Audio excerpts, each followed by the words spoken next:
It's Wednesday, July 17th, 2024. Secret Service, more like the Suckret service. Menendez is guilty as sin, and Elon Musk is on the move. Next on the AM Update.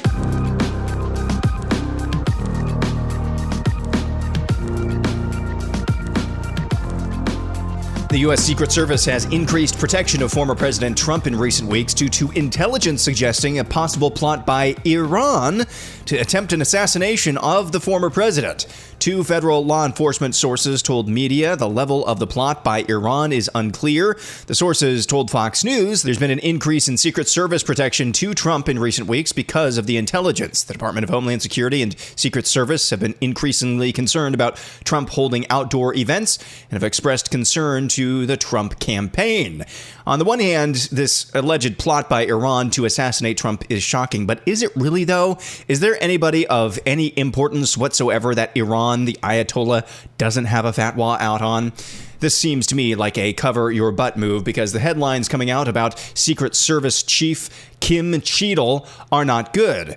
Secret Service Director Kimberly Cheadle is now admitting that the U.S. Secret Service knew the building 125 yards away from President Trump was a huge vulnerability, but didn't station an agent there because it had a, quote, sloped roof.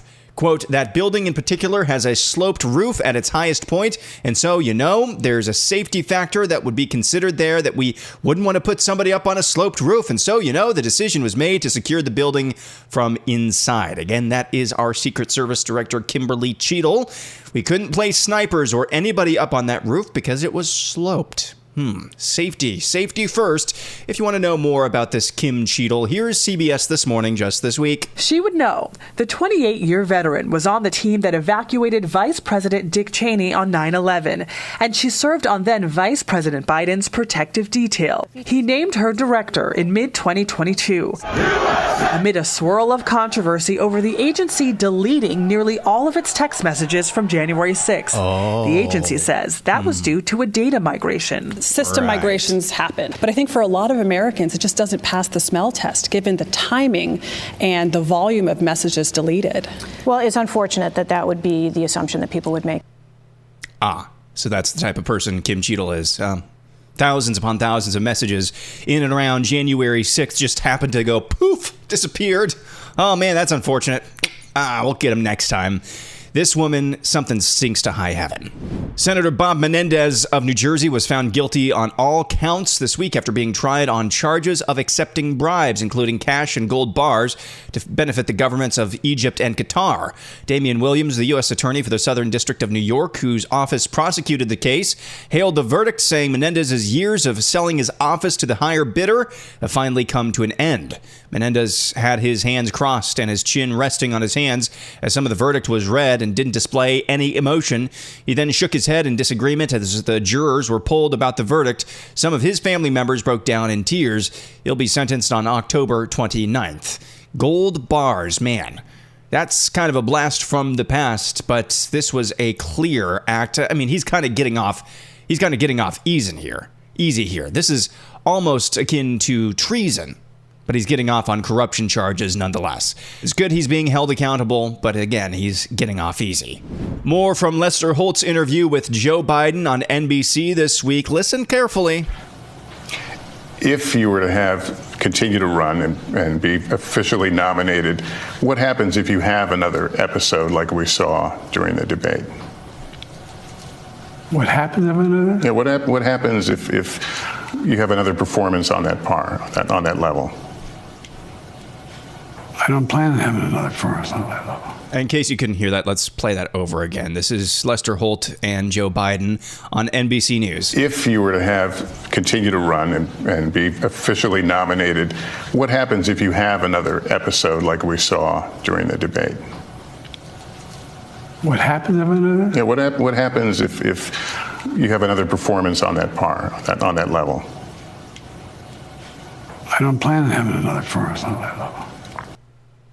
In case you couldn't hear that, Lester Holt asks the president, what happens if you have another debate performance at the level that you had last debate? And Joe Biden replies, and I quote, hope that's clear as mud for you.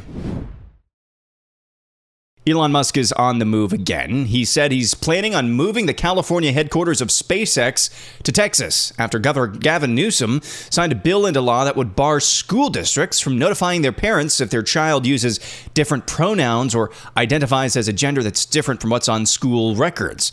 With the signing of Assembly Bill 1955, Newsom has limited authority of public schools in the state and the rights of parents, critics have said. On Tuesday, Musk said he warned the Democratic governor a year ago that laws of this nature would force families and companies to leave California to protect their children. In a post on X, which he owns, he said, quote, "This is the final straw. Because of this law and the many others that preceded it, attacking both families and companies, SpaceX will now move its headquarters from Hawthorne, California to Starbase, Texas." Musk also added later on X, he's moving the headquarters of X to Austin, Texas in the coming years as well. Leaked footage of RFK Jr. and Donald Trump's conversation earlier this week has surfaced thanks to Bobby Kennedy III, the son of RFK Jr., in which the two discuss vaccines. Listen to this. It's pretty interesting. I agree with you, man. Something's wrong with that whole system. And, it's the doctors you find. Remember I said I want to do small doses. Small doses. When you feed a baby, Bobby, a vaccination that is like 38 different vaccines, and it looks like it's good for a horse, not a 10-pound or 20-pound baby. It looks like you should be giving a horse this. And do you ever see the size of it, right? It's this massive. And then you see the baby all of a sudden starting to change radically. I've seen it too many times. And then you hear that it doesn't have an impact, right? But you and I talked about that a long time ago. And anyway, I would love you to do something. And I think it'll be so good for you and so big for you. And we're going to win. We're going to win.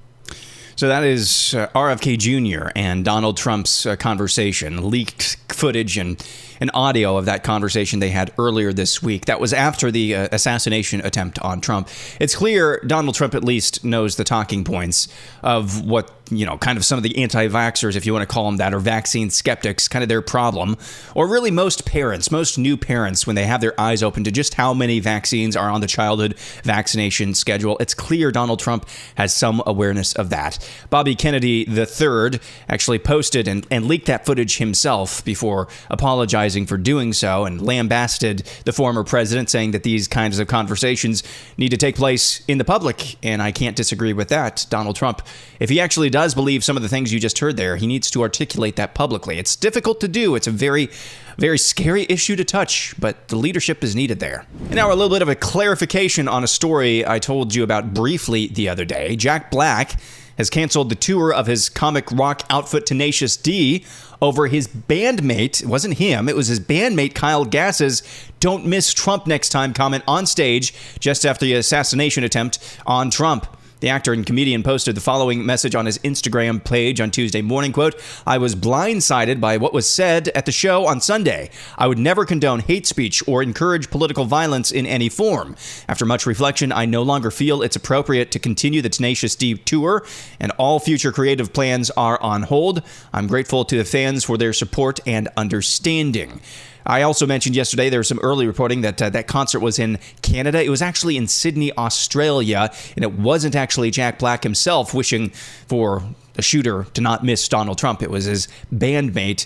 So at least some self-awareness from Jack Black there. I know a lot of people are really disappointed that he's canceling his Tenacious D tour. I was a big fan of Tenacious D back in the day, but at least some self-awareness there for once from a lefty celebrity. Microsoft is reportedly shuttering all major diversity, equity, and inclusion teams, according to an internal email sent by the team's leader to a significant number of Microsoft staff last week, in which the lead also accused the company's executive leadership of, quote, investigated and evidenced discrimination, harassment, and toxicity. The email was first reported by Business Insider and was sent by the former lead of one of Microsoft's key diversity, equity, and inclusion teams. In it, they state that their role and team were eliminated due to changing business needs as of July 1st of 2024. The email goes on to assert that DEI programs are in danger not just at Microsoft, but in all businesses. From your lips to God's ears, the now fired staff at Microsoft's DEI team. That's Microsoft we're talking about.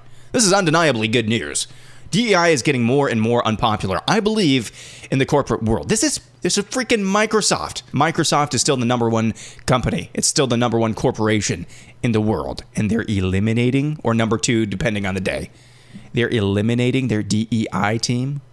That's a bigger deal than I think a lot of people hear on first blush. And finally, here's this. You might have one reaction to this clip that you're about to hear, this montage that you're about to hear.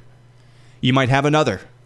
Here's why I think you need to have both of those reactions, but listen to this. This is a man on street interview asking various random people on the street if they're on board with Trump staging the assassination, as is a blue anon conspiracy theory. Listen to this. It's a false flag. False flag. Yeah, false flag. Somebody died and 2 people injured. What do you think about that? False flag. False flag. I thought it was magnificently staged. It was professionally done.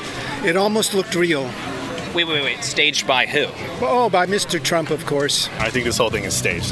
You think it was staged? Yeah. It depends on everybody's view. Yeah. View of the assassination attempt? What do you think? Does it kind of depend on where you're standing, whether or not you agree with the assassination attempt or disagree with it? I just don't see that being the truth, but that's I'd rather just not make any comment. Really quick, what are you talking about the truth? What do you mean? Oh, you just don't believe it was an assassination attempt? No. Please don't. No. We're so anti-Trump. I don't even want to. Was it a bad thing, though? Was it a bad thing? Would you condemn it? Oh, that he got shot at? Of course. Yeah, you never do that. Of course, you don't do that. That's all I'm asking. Yeah, that's really bad. Yeah, exactly. You don't do that. Was it staged? Probably. Staged? Yeah. Okay, so you think Trump maybe staged a fake assassination for support? Okay. And that resulted in somebody dying and other people being critically injured? I haven't seen the news today. I'm not here for the news. I haven't seen anything. I'm on vacation. So you just thought it was fake? Of course. Number one, that's why it's not a sure thing that Donald Trump is going to win in November. Far from it. Every one of those people was begging for each booster that they got. Trust the science. A husband and father's head exploded in the arms of his family while he was trying to protect them, thanks to that shooter would-be assassin last Saturday. And all of a sudden, these people are skeptical. So that's number one. You may have two reactions having listened to those comments from various random man on street that looks like somewhere in maybe Florida or California. One is, pray for these people. These are some lost souls. The second one might be imprecatory prayers. Please, God, do not let their plans be thwarted. Them and everybody like them. Thwarted in every single way. Because the people that you just heard right there, it's the same impulse, it's the same id that drives a lot of the people that they go to vote for every single November. It's the same ones that are driving the evil policies like you just heard about a few minutes ago from Gavin Newsom in California. Pray imprecatory prayers that their plans would be thwarted. I say, why not both? Pray for their souls to come to Jesus, and if they don't, pray that all of their plans would be thwarted. And disastrously, and sometimes violently so. Through supernatural means. That's all. This thing isn't in the bag at all in November. At all. Because there are a lot of people like that who are just drunk on comfort, drunk on hatred, and drunk on the spirit of the age. That'll do it for Wednesday. Happy Wednesday, by the way. We'll be back at it again tomorrow. I'm Aaron McIntyre, and this is the AM Update.